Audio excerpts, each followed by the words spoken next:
안녕하세요. 저는 카이스트의 강지훈이라고 합니다. 저는 오늘 영속성 메모리에 대해서 발표를 드리려고 하는데요.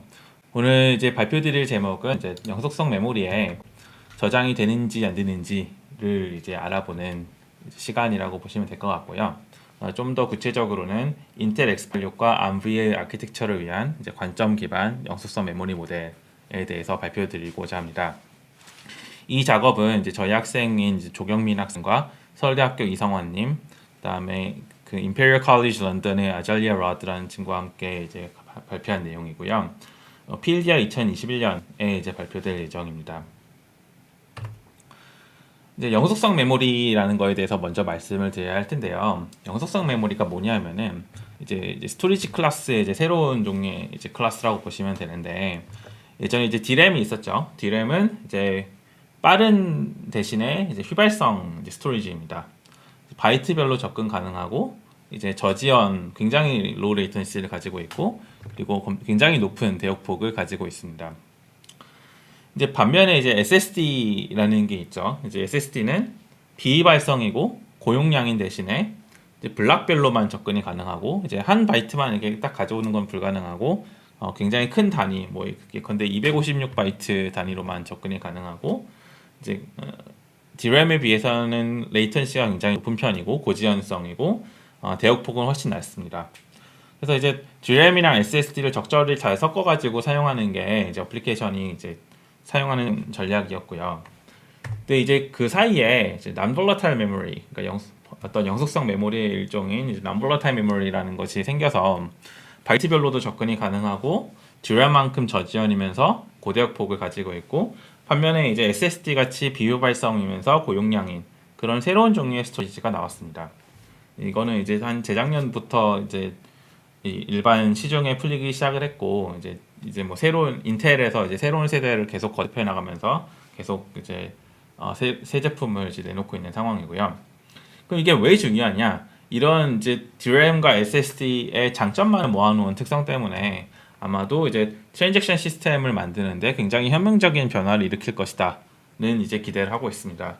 트랜잭션 시스템은 레이턴시가 낮은 것도 굉장히 중요하면서, 또 이게 저장이 비발성이라서 저장이 되는 것 자체도 굉장히 중요하고 대역폭도 중요하고, 그래서 굉장히 많은 이 DRAM과 SSD의 성질을 둘 다 필요한 그런 종류의 이제 시스템인데, NVM이 이제 두 종류의 장점을 모두 가지고 있으니까 이걸 가지고 트랜잭션 시스템 만들면은 굉장히 성능도 좋아지고 모든 것이 좋아질 것이다. 뭐 가령 파일 시스템이나 뭐 데이터베이스 시스템을 만드는데 굉장히 도움이 될 것이다 라고 모두 예측하고 있습니다. 근데 문제가 있어요. 문제가 뭐냐면은 이 non-volatile memory를 쓰는 게 아주 쉬운 일이 또 아닙니다. 이제 가장 큰 위험은 뭐냐면은 이제 순서 바꾸기, 리오더링이라고 부르는 이제 인스트럭션의 순서가 바뀌는 그런 현상 때문에 이 non-volatile memory를 사용하기가 다소 까다로운데요. 좀 더 구체적으로 말씀을 드리고자 합니다. 이런 코드가 있다고 해보겠습니다. 데이터에 먼저 41을 쓰고 그 다음에 커밋에 이제 1을 쓰는 그런 프로그램입니다. 근데 제 질문은 이제 비발성이라고 했으니까 이제 이런 질문을 해야 됩니다. 이게 크래시가 났을 때 커밋에 1이 들어있으면은 데이터는 무조건 40일까? 이제 크래시가 나면은 이제 뭐 DRAM도 다 날아가고 뭐 CPU에 있던 캐시도 다 날아가고 다 날아가는데 non-volatile memory에는 이제 데이터가 남아 있겠죠. 근데 이제 질문은 그런 겁니다. 크래시가 난 이후에 커밋이 거기 non-volatile memory에 커밋이 1이 있었으면 데이터는 항상 40일 수밖에 없을까? 이게 사실 우리가 바라는 거죠. 그러니까 어떤 트랜잭션 시스템에서 데이터에 뭔가 쓰고 커밋에 뭔가를 쓰면은 이제 이 라이트의 순서가 보장이 돼서 커밋이 1이면 항상 40일가 되기를 이제 기대를 하겠죠. 그런데 이제 NVM의 시대로 이 프로그램을 작성해서 돌려보면은 이게 아닙니다. 왜 아니냐면은 데이터에 40일 쓰는 거랑 커밋에 1을 쓰는 거랑 순서가 바뀌어가지고 커밋에 1을 쓰는 게 먼저 실행이 돼서 그게 non-volatile memory에는 저장이 되는데, 데이터에 40일 쓰는 거는 이제 저장이 안 되는 그런 상황이 발생할 수가 있습니다. 이런 순서 바꾸기 때문에 이제 이게 프로그램만 보고 유추한 인베리언트가 이제 깨질 수가 있게 됩니다. 그래서 이런 인베리언트를 보존하려면은 커밋이 1이면 항상 데이터가 42라는 인베리언트를 보존하려면은 중간에 이제 어떤 플러시 인스트럭션을 넣어줘야 되는데요. 인텔 X86 같은 경우에는 이제 CL 플러시라는 인스트럭션이 있습니다. 그래서 shield flush 데이터 이런 인스트럭션을 중간에 넣으면은 commit 1을 실행하기 전에 무조건 데이터는 42가 실행이 된다는 걸 보장할 수 있고 이 invariant commit 1이면은 항상 데이터가 42라는 invariant를 이제 만족할 수 있게 됩니다. 그래서 이렇게 되면은 이제 순서가 만족이 되는데 그럼 이제 프로그래머가 해야 되는 거는 이게 순서가 바뀔지 안 바뀔지를 판단해 가지고 이제 플러시를 이렇게 넣어줘야 되는 거죠. 근데 이제 어떤 사람들은 이렇게 생각할 수도 있겠습니다. 그 플러시가 뭐 이게 이런 인베런트를 만족을 하려면은 플러시를 넣는 게 꼭 필요한데 그냥 모든 쓰기 뒤에다 넣으면 안 될까? 그럼 이제 모든 쓰기 뒤에 플러시를 넣으면은 이제 리오더링이 전혀 안 일어나겠죠? 그러면은 굉장히 성능 뭐 이제 그러면은 이제 인베런트가 이제 깨질지 리오더링으로 인해서 인베런트가 깨질지 전혀 걱정 안 해도 됩니다. 그런데 이렇게 하면 문제가 있습니다. 이제 성능 문제가 있는 건데요.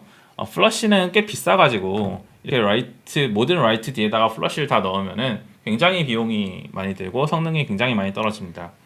그래서 이제 우리의 지혜는 뭐냐면은 플러시는 필요한 곳에만 넣어야 한다는 게 이제 우리의 지혜고요. 근데 이제 어디가 필요한지 우리가 이제 프로그램을 짜고 어떤 트랜잭션 시스템을 짰는데 어느 곳에 플러시가 필요한지를 이제 판별하고 거기에만 넣어야겠죠. 그럼 이제 그걸 판별을 해야 되는데 어떻게 판별하느냐가 이제 질문이 됩니다. 근데 이 판별하기 위해서는 어떤 엄밀한 실행 의미가 있어야 그 실행 의미에 비추어 봐서 아 여기는 꼭 플러시가 필요하다. 그래서 꼭 넣어야 한다. 뭐 이런 판단을 할 수가 있게 됩니다. 그래서 이렇게 효율적으로 퍼시스턴트 메모리를 프로그램을 하기 위해서는 실행 의미가 꼭 필요한 엄밀한 실행 의미가 꼭 필요하다는 것을 이제 알 수가 있습니다. 실행 의미가 뭔지에 대해서 조금 더 자세히 말씀을 드리고자 하는데요. 이제 가령 이런 C 프로그램이 있을 때 int x는 1, y는 x 플러스 2 이런 게 있을 때 실제로 어떻게 구현이 되는지를 살펴보면은 이거를 뭐 컴파일을 해가지고 뭐 링크를 해가지고 이제 실제로 이제 프로그램을 올리면은 CPU에서 돌아가는데 뭐 캐시랑 뭐 이제 인터랙션 하고 뭐 non-volatile memory랑 인터랙션을 하고 뭐 실제로는 이런 굉장히 복잡한 일들이 그 컴퓨터 시스템 상에서 일어나게 되겠죠. 근데 이제 실행 의미는 이 복잡성을 모두 다 이제 가지고 가는 게 아니라 이걸 좀 프로그래머가 이해하기 쉽도록 어떤 멘탈 모델을 만드는 거라고 보시면 될 것 같습니다. 그래서 이제 int x, int y 이렇게 돼 있으니까 얘네는 정수 변수고 뭐 처음에는 이제 x는 1이었는데 그 다음에는 x는 1이고 y는 3이 된다. 뭐 이런 식의 조금 더 수학적인, 조금 더 하이 레벨의 이해를 이제 실행 의미라고 보시면 될 것 같습니다. 이제 구현과 실행 의미가 이제 구현이 있고 실행 의미가 있는데 이제 우리가 보장해야 되는 거는 이런 구현체가 있을 때 이 실행 의미가 실제 구현과 똑같은 행동을 한다는 거를 이제 보이면은 이제 좋은 실행 의미 모델이 되는 거죠. 구현과 전혀 상관없는 실행 의미 모델은 뭐 아름다울 수는 있어도 이제 실제 리얼월드에서는 사용할 수 없는 무의미한 실행 의미가 될 거고요. 구현을 그대로 이제 잘 재현하는 하지만 프로그래머가 이해하기 훨씬 쉬운 훨씬 간단한 그런 모델을 실행 의미라고 보시면 될 것 같습니다. 그럼 이제 퍼시스턴트 메모리에 대해서도 non-volatile 메모리에 대해서도 이런 실행 의미를 만들어야 되는데요. 근데 이제 기존에 굉장히 많은 일들이 있었습니다. 뭐 epoch strand, 뭐 atlas, PTSO, PMV8, PXX6 전부 타 컴퍼스에 나온 굉장히 유명한 모델들인데요. 근데 저희가 보기에는 다들 모두 좀 결점이 존재합니다. 가령 이제 굉장히 많은 이제 모델 같은 경우에는 인텔이나 암 같은 주류 아키텍처를 다룬 게 아니라 약간 학계에서 사용되는 모델을 다룬 거라고 보시면 될 것 같고요. 또 이제 PMV8이나 PX86는 이제 주류 아키텍처를 다룬 거긴 한데 너무 많은 행동을 허용해서 실제로 이제 실제 프로그램을 리즈닝 하는 데는 이제 적합하지 않은 그런 모델들이었고요. 또 이제 많은 모델들이 또 이제 우리가 원하는 거는 이제 이 프로그램이 어떻게 실행이 될지 그 동작을 서술하는 이제 동작형 실행 의미인데 이런 PMV에서 이제 공리형 실행 의미여서 좀 이제 공리형 실행 의미는 이 결과가 옳은지 안 옳은지 어떤 수학적인 폼으로 이제 나타내는 그런 형식의 이제 시멘틱스가 실행 의미인데요. 그래서 좀 프로그래머가 이해하기 어렵다는 단점이 있다고 보면 될 것 같습니다. 그래서 이제 쭉 갔더니 기존의 이제 일들은 모두 좀 결점이 존재한다는 게 이 표가 말해주는 거고요. 그래서 저희가 한 거는 뭐냐 하면은 결점이 없는 이제 이 모든 성질을 만족하는 주류 아키텍처에 대해서 현실을 반영하며 동작형 실행 의미인 그런 모델을 저희가 제안을 했습니다. 그래서 이거를 우리가 Vue x86 P1v8이라고 불렀는데 혹은 한국어로는 이제 관점 기반의 동작형 실행 의미를 이제 만들었습니다. 이 핵심 아이디어는 Vue 혹은 관점이라고 부르는 이제 아이디어인데요. 이 아이디어에 대해서 좀 더 자세히 말씀을 드리고자 합니다. 이 Vue라는 아이디어는 사실 이게 저희가 새로 만든 게 아니라 예전에 이제 Promising Semantics라는 이름으로 동시성 실행 의미를 이제 제안하기 위해서 제가 했던 일에서 이미 제안이 됐던 그런 모델들이고요. 저희는 이거를 이제 영속성 실행 의미를 이제 설명하기 위해서 사용했다고 보시면 됩니다. 이제 핵심 아이디어는 뭐냐면은 영속성 뷰라는 거를 이제 도입을 하는데 이 영속성 뷰의 의미는 뭐냐면은 non-volatile 메모리에 전파된 이제 쓰기의 집합이라고 보시면 되겠습니다. 그래서 이제 아까 위에 예제에서 봤듯이 뭐 커밋은 1 이거는 뭐 NVM에 도달을 했고 뭐 데이터는 40일은 도달 안 했고 뭐 이런 얘기가 나왔지 않았습니까? 그 이제 뷰는 뭐냐면은 non-volatile 메모리에 전파된 모든 쓰기의 집합을 의미한다고 보시면 되겠습니다. 그럼 이제 이 뷰는 이제 어떻게 동작을 하느냐? 1번은 플러시가 실행을 하면 되면은 이제 증가를 하고요. 그러니까 플러시가 실행이 되면은 non-volatile 메모리에 무조건 전파가 되는 거니까요. 그리고 이제 그 다음에 만약에 크래시가 나면은 실행 중에 크래시가 나면은 이 뷰에 있는 것들은 전부 다 NVM에 도달했다는 게 보장이 되는구나는 걸 알 수 있고 이제 그 이후의 것들은 이제 도달이 될 수도 있고 안 될 수도 있고 이거는 좀 비결정적으로 도달이 될 수도 있고 안 될 수도 있는 것들이라고 보면 될 것 같고요. 그래서 이제 이 뷰에 있는 것들이 이제 크래시 이후에 non-volatile 메모리에 존재 가능한 가장 앞선 쓰기라고 보시면 되겠습니다. 거기 있는 쓰기도 NVM에 있을 수 있고 그 뷰 위에 있는 쓰기들도 이제 NVM에 있을 수 있고 이제 이렇게 이해하시면 될 것 같습니다. 이거를 예제를 이용해서 좀 이제 해보려고 그러니까 말씀을 드리려고 합니다. 데이터는 42, 커밋은 1, 뭐 이렇게 있는 코드라고 해볼게요. 이제 처음에 우리가 이제 봤던 예제죠. 이게 인텔 x86에서는 이게 허용이 돼야 되는데 이걸 어떻게 우리 모델에서 허용을 하는지에 대해서 말씀을 드리고자 합니다. 우리 모델은 일단 메모리라는 개념이 있고요. 메모리는 이제 모든 쓰기의 역사라고 보시면 될 것 같습니다. 그리고 이 역사는 이제 메시지들의 이제 리스트인데요. 이제 각 메시지는 뭐 여러 가지 이제 컴포넌트들이 있는데 타임스탬프라는 개념이 있고 어떤 variable에 어떤 value가 써졌다 이런 개념이 있다고 보시면 되겠습니다. 그래서 이 메시지들 이 타임스탬프가 찍혀 있는 메시지들의 리스트가 이제 메모리라고 보시면 되고요. 처음 프로그래밍이 시작할 때는 이제 모든 변수가 0으로 이니셜라이즈가 되어 있다는 초기 메시지가 하나 들어 있습니다. 또 이제 persistent view가 그 영속성 뷰가 있는데 각 변수마다 영속성 뷰가 이제 어떤 특정 메시지를 가리키고 있습니다. 이 가리키고 있는 거는 뭐냐면은 아까 말씀드렸던 것처럼 크래시가 났을 때 이거 이후에 있는 메시지가 NVM에 들어가게 된다는 거를 의미하는 거라고 보시면 되겠습니다. 그럼 이제 좀 이 프로그램 한번 진행을 해보겠습니다. 데이터는 42를 실행을 하고 나면은 이 데이터는 40이라는 메시지가 들어갑니다. 이거는 뭐 간단한 모델입니다. 그냥 뒤에 데이터는 40이라는 메시지를 새로운 타임스탬프를 찍어가지고 메모리에 추가한 거라고 보시면 되고요. 그 다음 커밋은 1이 있으면은 역시 커밋은 1이라는 메시지가 메모리 가장 뒤에 들어가게 됩니다. 그 다음에 크래시가 나면은 이제 어떤 일이 생기냐 하면은 이제 데이터 같은 경우에는 persistent view가 0번 타임스탬프를 가리키고 있죠.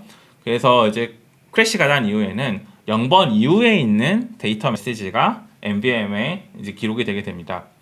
그럼 이제 이 가능한 메시지는 0번, 1번 두 개가 있습니다. 왜냐면 이제 persistent view가 0을 가리키고 있고 0번이랑 1번이 어떤 데이터에 작성한 기록이기 때문에 이거 둘 중에 하나가 NVM에 들어가 있을 수 있게 됩니다. 크래시 이후에. 그럼 이제 0번 메시지가 들어가면 0이 들어가는 거고요. 1번 메시지가 들어가면 이제 42가 들어가는 거고요. 커밋도 마찬가지로 그 persistent view 이후의 메시지가 이제 NVM에 들어가는데 0이 들어가거나 1이 들어가게 됩니다. 그래서 이제 이런 프로그램을 실행하다가 두 번째 줄을 실행한 이후에 크래시가 나면은 뭐 어떤 게 저장되는지 아무것도 보장이 안 되고 두 변수 모두 0이 저장될 수도 있고 아니면은 0이 아닌 값이 저장될 수도 있고 그렇습니다. 그래서 특히 데이터가 0이고 커밋이 1인 어떤 행동이 허용을 하게 됩니다. 그러니까 이 예제가 보여준 건 뭐냐면은 퍼시스턴트 뷰라는 게 어떤 예전 값도 MVM에 들어갈 수 있도록 허용해주는 그런 메커니즘이라고 볼 수 있겠습니다. 그 다음으로 그 중간에 플러시가 있는 예제에 대해서 말씀을 드릴 건데요. 이거는 뭐 비슷하게 데이터는 41을 쓰면 메시지가 들어가는데 다른 점은 뭐냐면은 플러시 데이터를 하면은 퍼시스턴트 뷰가 1로 이제 변형이 되게 됩니다. 그 이후에 커밋을 하면은 이제 똑같이 이제 메시지가 들어가게 되고요. 이게 유일하게 다른 점은 이제 데이터가 이제 더 이상 0이 아니라 1을 가리키고 있다는 점입니다. 이제 플러시가 이런 퍼시스턴트 뷰를 증가시키기 때문입니다. 그 다음에 이제 크래시가 나면은 이제 데이터는 더 이상 0이 될 수가 없고요. 왜냐면 플러시가 됐기 때문에 플러시가 된 이후에는 무조건 데이터는 42만 들어갈 수 있게 됩니다. 따라서 이렇게 이 데이터가 0이고 커밋이 1인 경우는 인텔 x86에서 허용되지 않고 저희 모델에서도 실제로 불허하는 것을 이제 보실 수가 있게 됩니다. 그래서 이런 아이디어를 기반으로 인텔 x86와 ARMVS에 대해서 어떤 동작형 실행 의미를 만들었고요. 또 이제 기존의 이제 공리형 실행 의미와 이제 비교하는 과정에서 기존 시멘틱스의 버그를 발견하고 또 버그를 픽스하고 단순화하는 일을 했습니다. 그렇게 해서 저희가 새로 만든 관점 기반 동작형 실행 의미와 저희가 버그 픽스한 이제 공리형 실행 의미가 동등하다는 것을 증명을 했고요. 특히 콕이라는 이제 증명 보조기 위해서 증명을 해서 이 증명은 이제 컴퓨터가 체크해줘서 이제 절대로 틀 수가 없는 그런 증명을 이제 만들었고요. 그 다음에 마지막으로는 저희가 P한 VS에 대한 모델 체커를 만들어서 실제 프로그램들이 이런 행동을 하는지 안 하는지 이제 판별하는 그런 프로그램을 만들었습니다. 그래서 정리하면 저희가 MVM을 잘 사용하기 위해서는 실행 의미가 필요한데 기존의 모든 실행 의미들은 이제 모든 조건들을 만족하지 못했고 저희는 이제 동작형 실행 의미, 관점 기반 동작형 실행 의미로 이제 모든 이제 원하는 성질을 만족하는 이렇게 모델을 만들었고 핵심 아이디어는 이제 영속성 뷰를 추가한 것이라고 볼 수 있겠습니다.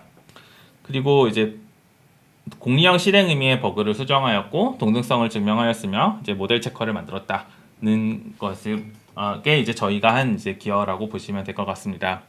여기까지가 이제 저희가 드리고 싶은 발표이고 네, 여기까지 봐주셔서 정말 감사드리고 네, 저는 그럼 여기서 이제 인사드리겠습니다. 감사합니다.